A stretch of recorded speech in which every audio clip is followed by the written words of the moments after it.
अभी 6 महीने पहले उनकी एक कोई फिजिक्स की प्रोफेसर थी, 35 साल की एक लड़की, बम बांधती खुद के कराची के एक ऑफिस के अंदर घुसती, पूरा ऑफिस उड़ा देती। वो बलूच सुसाइड बॉम्बर थी। तो बलूच वाला पाकिस्तान में जितने भी अटैक वगैरह होते रहते हैं, इनमें बलूचों का बड़ा हाथ है। कि कभी कोई ऑफिस में हो गया, पुलिस थाने के अंदर हो गया, कोई सेना के मुख्यालय के अंदर हो गया, ये ज्यादातर जो कर रहे हैं कौन करते हैं? बलूच। क्योंकि बलूचों का सपना है कि हमारा देश कौन सा होना चाहिए, हमारा पाकिस्तान के साथ कोई लेना देना, और इसमें भारत तन मन धन से उनके साथ है ना, अपने पूरे पूरे उनके साथ है। 2015 में 15 अगस्त का कार्यक्रम था, और 15 अगस्त के कार्यक्रम में बाकायदा मोदी जी बोल गए कि भारत को तथा बलूचिस्तान को आजादी की शुभकामनाएं। पाकिस्तान वालों ने बड़ा ऐतराज जताया उस पर, वो बलूचिस्तान को किस बात की शुभकामनाएं, तुम भारत को दो तुम्हारी शुभकामनाएं। हमने कहा गलती हो गई, ऐसे बोल दिया, ऐसे बोल दिया। उधर बलूचिस्तान का राष्ट्रपति कहां बैठता है?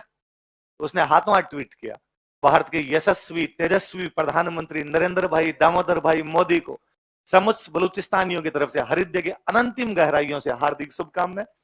आज सारे बलूच आपके साथ खड़े हैं, आपने हमारे साथ खड़े रहने का जो मादा दिखाया है, इसके लिए भाई को मुबारकबाद दी जाती है।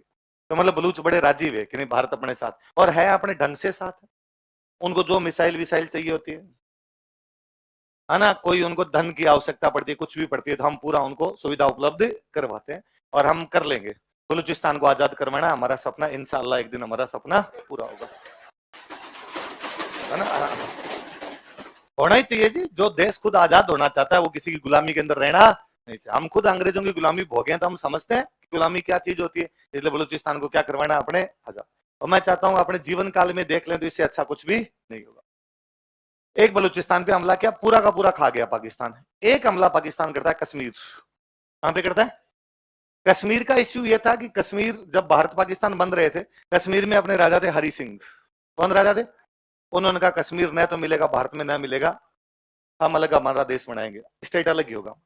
अच्छा, कश्मीर के राजा हरि सिंह को ये लगता था कि कश्मीर एक अलग देश बनेगा, कश्मीर की बाउंड्री लगेगी पाकिस्तान से। किसे लगेगी?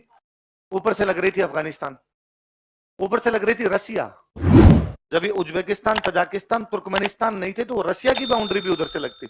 इधर से बाउंड्री लग रही है चाइना, इधर से बाउंड्री लग रही है तिब्बत, क्योंकि तिब्बत पहले अलग देश था, चाइना के अंदर नहीं था। इधर से बाउंड्री लगती है इंडिया। तो कश्मीर के राजा को पता था कि 6 देशों की बाउंड्री लगती है, ये 6 देशों के नागरिक हनीमून मनाने यही आएंगे।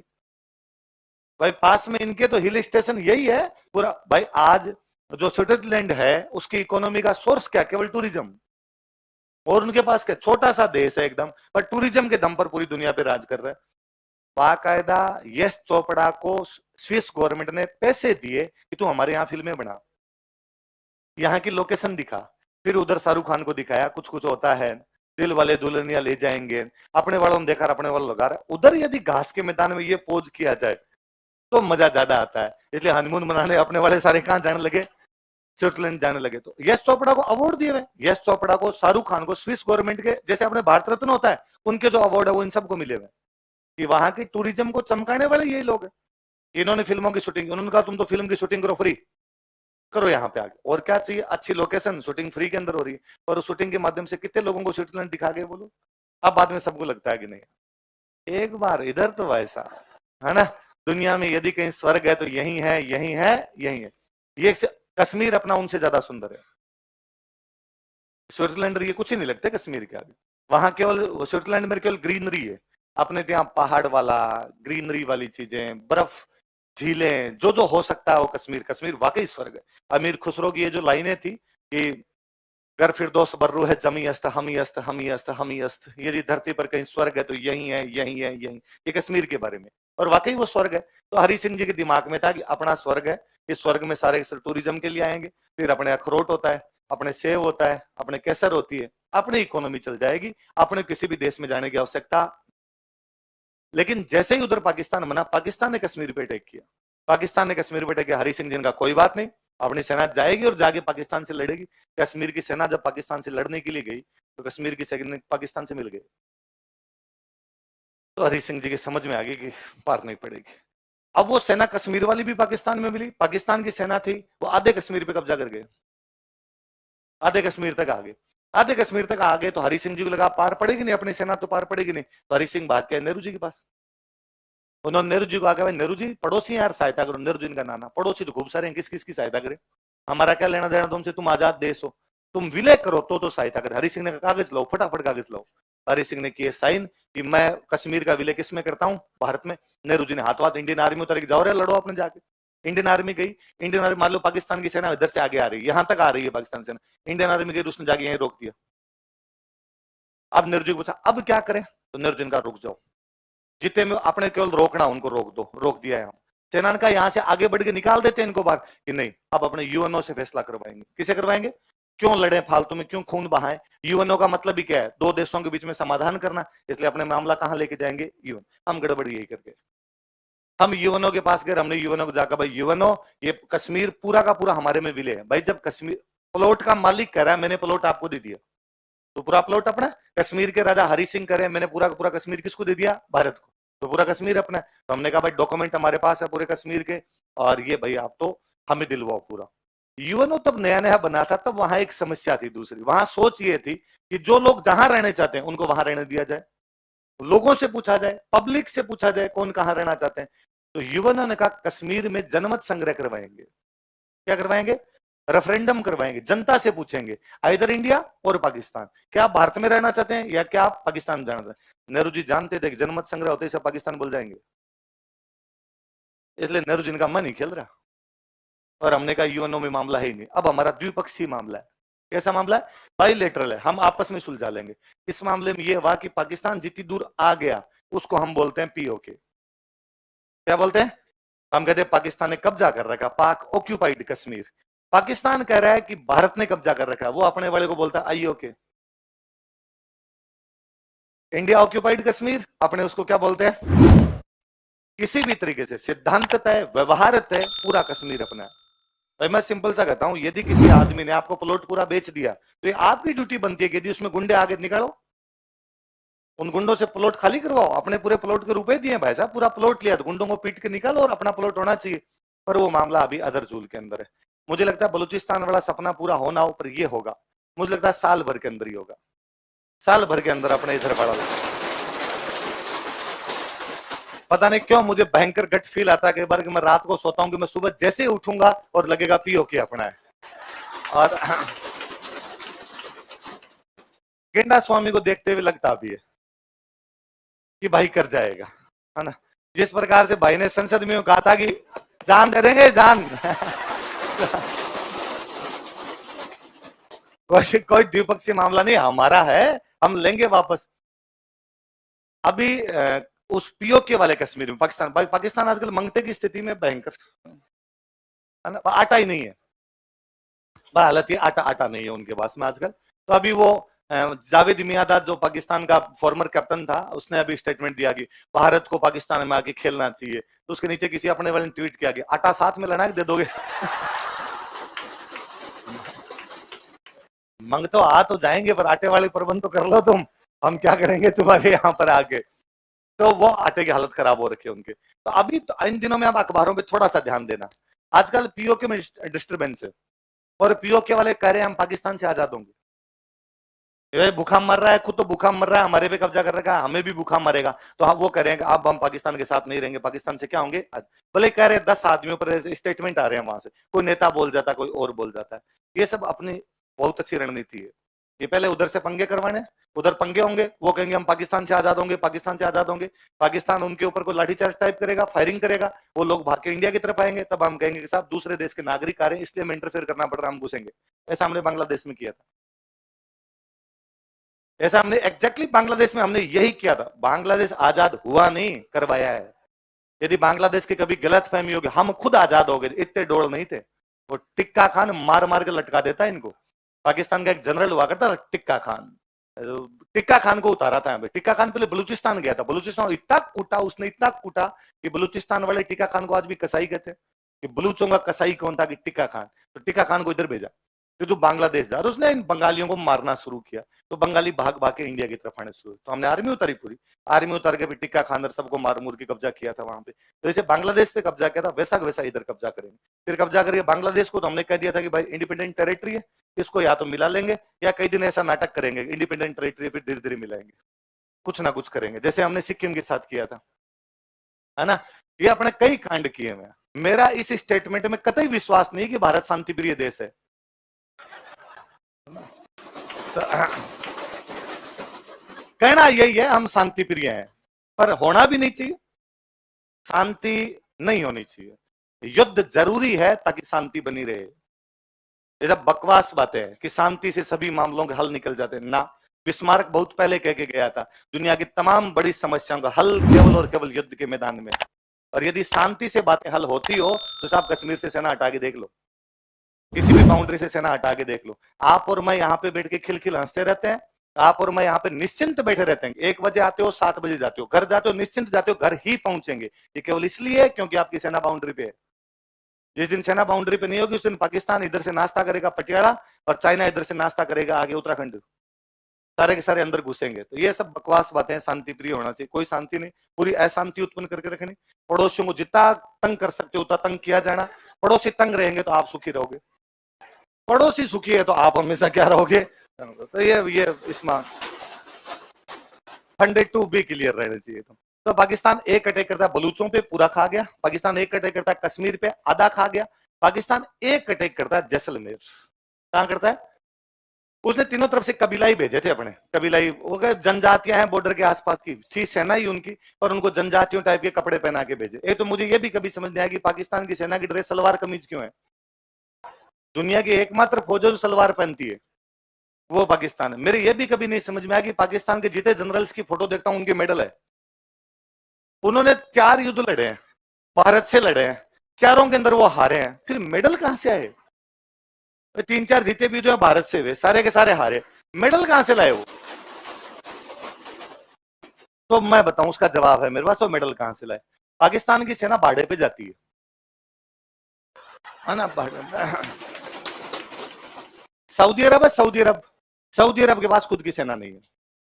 वो तेल निकालने मजे करते हैं। शेख है, एक शेख 15-20 लुगाइयां ली, तेल लिया आपने, कुछ ज्यादा दीन दुनिया को उनको लेना देना। तो वो पाकिस्तान की सेना को बुलाते हैं, भाई तुम हमारे यहाँ के लड़ो। तो पाकिस्तान की सेना वहां छोटा मोटा कोई विद्रोह होती है उनको कूट काट के आ जाती है, और कूट काट कहते हैं इसको भाई साहब दे दो परमवीर चक्र, जो भी उनका चक्र होता होगा ऐसा, फलान जी को दे दो, ये फलान जी खुद ही ऐसे मेडल बांट लेते हैं। आजकल वहां IS आ रखा, IS है ना। तो पिछले दिनों सऊदी अरब ने इनको एक जगह वास्तव में लड़ने भेज दिया। अब तक तो लड़ने नहीं भेजते थे, अब तो यूं ही था, वास्तव में लड़ने भेज दिया। तो ये चपले हाथ में लेके आए थे, बहुत बुरी हालत हुई थी, बाजवा इनकी हालत खराब हो गई थी। तो बीच में सऊदियों ने इनके पैसे वैसे रोक दिए थे कि मंग तो एक लड़ाई में भेजा तुम, मेडल लटका लटका गए रहे, वहां से चपले हाथ में ले लेके आए। तो अजीब सा देश है, इस प्रकार की अजीब ही चीजें होती रहती। तो पाकिस्तान का तो है ना कि एक बार अमेरिका कोई बड़ा जनरल यहाँ पाकिस्तान आया और सेना के सामने सेना की परेड करवाई उसके साथ। तो पाकिस्तान वाले सैनिक पता नहीं क्यों नहाए नहीं थे कई दिनों से, एक तो कोई इधर खुजली करे, बस मैं सावधान खड़े रहो यार, वो सावधान खड़ा नहीं हुआ जाए। तो पाकिस्तान का जो जनरल था उसने आके, सॉरी अमेरिका वाला जो जनरल था उसने पाकिस्तान वाले जनरल को आके कहा अरे ये तुम्हारे जो है ना ये नहाए नहीं कई दिनों से, और इनके अंडरगारमेंट्स चेंज नहीं हुए, इसलिए इनके सबके खुजली हो रखी है, इनके अंडरगारमेंट चेंज करवाओ। पाकिस्तान वाले जनरल की अंग्रेजी मेरी तरह, उसको बापड़े को ये समझ में है कि अंडरगारमेंट चेंज करवाना है। उसने जाते सेना के सामने अंग्रेजी बोली अपनी सेना, और उसने सेना को जाकर कि भाई सबको अंडरगारमेंट चेंज करने, इसलिए अहमद असलम के पहनेगा असलम, यासिन के पहनेगा यासिन। उसने आपस में चेंज करवा दिए। ये आर्मी है उनकी। तो आज दिन तक एकमात्र आर्मी है जिसके 93,000 फौजियों ने एक साथ घुटने टेक दिए। 93,000 फौजी, मतलब दुनिया में कमजोर से कमजोर देश की सेना ने भी ऐसे सरेंडर नहीं किया। ये सरेंडर किसका किया हुआ है? 71 का वॉर 93,000 फौजी सरेंडर करके एक साथ हाथ खड़े किए, भाई हम नहीं लड़ेंगे, काली गाय है, मार मत देना हमें। अभी जब ये अपने 2020 वर्ल्ड कप चल रहा था तो पाकिस्तान इंग्लैंड में फाइनल हुआ, तो अपने इंग्लैंड ने सेमीफाइनल में अपने कूट दिया, बैंकर कूट दिया। अपने वाले रन बना के 168 या 172 कितने रन बनाए, वो दोनों आउट ही नहीं हुए। वो बटलर और कौन है वो अकेले मार गए, 10 विकेट से हरा गए। पिछले 2020 वर्ल्ड कप में पाकिस्तान वाले अपने को 10 विकेट से हरा गए थे। तो पाकिस्तान के प्रधानमंत्री को शर्म नहीं आई, शाहबाज शरीफ ने ऐसा टुच्चा ट्वीट किया और उसने लिखा कल जो फाइनल होगा वो उन दो टीमों के बीच में होगा जिसने भारत को 10-10 विकेट से हराया। 158-0 वर्सेज 168-0 जीतो अभी था, उनके बीच में होगा। अपने को एक फौज से रिटायर्ड जनरल साहब सरदार जी थे, शाम को 8 बजे के बाद सरदार जी को ट्वीट बड़ा अजीब लगा। सरदार जी ने वापस नीचे लिखा, कहा ये 158 जीरो और 168 जीरो तो क्या पता रिकॉर्ड टूट जाएंगे, पर 93,000 जीरो तो टूट ही नहीं सकता। 93,000 सोल्जर तुम्हारे घुटने टेक के गए थे। शहबाज शरीफ ने ट्वीट डिलीट किया, मरने दो रहा है, डिलीट करो। किसने कर दिया अपने इधर से। तो ये जब इधर जैसलमेर वाला हमला अपने हुआ तो जैसलमेर के राजा को लगा पार नहीं पड़ेगी अपने, तो जैसलमेर के राजा ने जोधपुर से सहायता मांगी। जोधपुर नजदीक था पड़ोस के अंदर, तो जोधपुर वालों से कहा भाई मेरी सहायता कीजिए। जोधपुर के राजा ने कहा भाई चिंता मत करो, हम अपनी आर्मी भेजते हैं। तो जोधपुर ने अपनी आर्मी और अपनी एयरफोर्स दोनों उतारी। जोधपुर के पास एयरफोर्स थी। आजादी से पहले जोधपुर में 12 हवाई अड्डे थे। तो जोधपुर देश है एक, उस देश की ब्रिटेन के साथ में संधि है, तो अपने आप पूरा इंफ्रास्ट्रक्चर तो वही करता था। इधर से उतारी, उधर जाके एयरफोर्स ने जाके देखा कि थोड़े बहुत कबीला ही आ रहे थे, कोई बड़ा आक्रमण इस साइड से हुआ नहीं। तो उन्होंने कहा कि इन्फेंट्री अकेली जाके लड़ लेगी। तो जोधपुर और जैसलमेर की सेना लड़ी जाके उधर इस बाउंड्री के ऊपर, और जो पाकिस्तान वाले जो कुछ भी आ रहे थे, फौजी कबीलाई जनजातियां जो आ रही थी, उनको कूट पीट के निकाल दिया।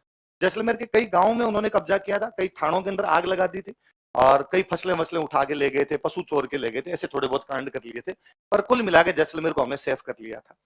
इसलिए जैसलमेर को ये बात अच्छे से पता थी कि मेरी सुरक्षा किस पर निर्भर है, जोधपुर पर निर्भर है, वरना मेरी पार नहीं पड़ेगी। तो मुझे एक बहुत अच्छा किस्सा याद आता है। उस समय जोधपुर के राजा ने एक पर्सनल हेलीकॉप्टर जैसलमेर के राजा के पास भेजा, और जैसलमेर के राजा को कहा कि राजा, रानी, बच्चे, पूरी रॉयल फैमिली जोधपुर आ जाओ, शिफ्ट हो जाओ। तो राजा ने कहा क्यों? तो कहा ठीक है भाई, अपने पाकिस्तान से लड़ रहे हैं, पर ये भी तो हो सकता है हार जाए, लड़ाई में दोनों हो सकता है ना, आप हार भी सकते हो और जीत भी सकते हो। कल को यदि अपने पाकिस्तान से हार गए और पाकिस्तान ने जैसलमेर पे कब्जा कर लिया, तो पाकिस्तान सबसे पहले कब्जा करते राजा रानी को मार देगा। इसलिए रॉयल फैमिली को बचाना जरूरी है, उनको रेस्क्यू करना जरूरी है, आप प्लीज मेरे साथ कहां जाओ। तो उस राजा का स्टेटमेंट बड़ा जोरदार है, उसने कहा ना, जब जनता मर रही है तो मैं ही मर जाऊंगा। जिस जनता से 1000 साल तक टैक्स लिए थे, उसको इस दुख की घड़ी में छोड़ के तो भागा नहीं जा सकता। आज मैं भगोड़ा हो जाऊं, यहां से भाग जाऊं, लोग क्या कहेंगे कि जब सुख के दिन थे हम टैक्स दिया करते, तब तो यहाँ बैठा बैठा दादागिरी करता, और एक दिन हमारे लुगाई टावरों को जब मारा जा रहा था, सबसे पहले भागने वाला कौन था? राजा। मैं ये कलंक लेके नहीं जाऊंगा, मैं यही रहूंगा, मरूंगा तो मर जाऊंगा, जीऊंगा तो जीऊंगा। आपको सहायता करनी है तो करो, वरना हम अपने दम पर लड़ लेंगे। तब मुझे याद आता है कि इस बार जब तालिबान ने अफगानिस्तान पर कब्जा किया, तो सबसे पहले भागने वाला अफगानिस्तान का राष्ट्रपति अशरफ गनी था। राजा का किरदार, आपके जो प्रधानमंत्री, आपका राष्ट्रपति, आपका जो सर्वोच्च व्यक्ति, उसका किरदार कैसा होना चाहिए, इससे बहुत कुछ डिपेंड करता है कि आपका देश कैसा है। यूक्रेन वाला हमला हुआ है, उनके राष्ट्रपति को पता नहीं है कहाँ कहाँ है, वो पता ही नहीं। कहीं फोटो शूट करवा रहा था बीच में, एक बार वाइफ के साथ फोटो शूट आए थे उसके, कि फोटो शूट करा रहा था पहाड़ों के बीच में। फिर आप कहोगे साहब देश बच जाएगा, देश ऐसे नहीं बचते साहब, आपको फ्रंट पे आके बैटिंग करनी होती है, तब आपका देश बच पाते हैं। आप यूं पीछे बैठे रहोगे तो देश पे को दूसरे आगे कब्जा ही करेंगे। तो यूक्रेन की हालत खराब, रशिया चारों तरफ से उसके अंदर ही घुसने जा रहा है। उसने सोचा था अमेरिका आ जाएगा, फलाना जाएगा, कोई नहीं यार। और सोचा था कि साहब फलाने रशिया पर ये कर देंगे, वो कर देंगे, कुछ ही नहीं हो रहा। आजकल तो उनकी कौन विदेश मंत्री की तरह अपने दिल्ली घूम रही है। तो उसने अभी और कहा था कि भारत तो बात कर ले रूस से, तो हमारे को ये किया जा सकता है, भारत विश्व गुरु है, पहले भी गुरु था, अब भी उसको गुरु की भूमिका निभानी चाहिए। उसने ऐसा ट्वीट किया, उसके नीचे अपने वाली जनता लगी पड़ी थी, अब याद आ रहे हैं। अपने वाली जनता को मौका चाहिए कुछ ना कुछ। तो अपने भारत में एक बहुत बड़े नेता थे, उनका नाम था राम मनोहर लोहिया। क्या नाम था? और लोहिया जी ने नेहरू जी को कहा कि नेहरू जी, राजस्थान की 3 रियासतें बाउंड्री पर है, बीकानेर, जोधपुर, जैसलमेर। कौन कौन सी? तीनों की पाकिस्तान से बाउंड्री लगती है। खुदा ना खास्ता इधर कश्मीर जैसी स्थिति आ गई तो, थोड़े बहुत पर भी कब्जा कर गए तो, आप ऐसे कैसे कर सकते हैं कि 3 ये बाउंड्री खुली छोड़ दें? किसी बड़े राज्य में मिलाओ ताकि सुरक्षा करनी आसान हो सके, इन तीनों को इधर मिलाओ। तो इनके भी समझ में आए कि यार बात तो सही है। बाकायदा राम मनोहर लोहिया ने आंदोलन कर दिया, एक पार्टी बनाई, राजस्थान आंदोलन समिति। क्या बनाई? और कहा जितनी भी रियासतें बची हुई उनका फटाफट राजस्थान में क्या किया जाए,